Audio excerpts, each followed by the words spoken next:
Buonasera e ben ritrovati con una nuova edizione del TG Flash di New Sicilia. In apertura eseguiti quasi contemporaneamente 5 trapianti di organi in una sola giornata in Sicilia, 4 a Palermo e 1 a Catania. Un caso rarissimo e un ottimo risultato che dimostra l'estrema preparazione dei professionisti che operano nel sistema sanitario regionale, la grande generosità dei siciliani e la nuova consapevolezza che si sta diffondendo sull'importanza delle donazioni.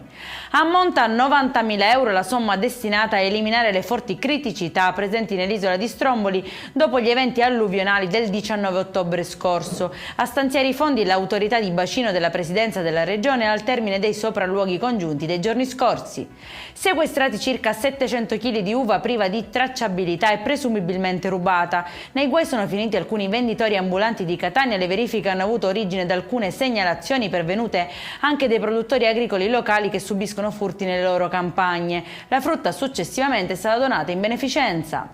Fugge dal B&B senza pagare il conto e ruba 400 euro da una cassetta di sicurezza. È stato così denunciato un 35enne di Giarre nel Catanese. Le indagini sono scattate dopo la querela presentata dal titolare della struttura. A incastrare il malvivente alcuni suoi tatuaggi ripresi dalle telecamere di videosorveglianza. È in chiusura il meteo per la giornata di domani 1 novembre. Il sole splenderà in un cielo sereno, al massimo poco nuvoloso su tutto il territorio. Temperature massime fino a 25 gradi. Per questa edizione è tutto, prossimo appuntamento sabato alle 13:30. Buona serata.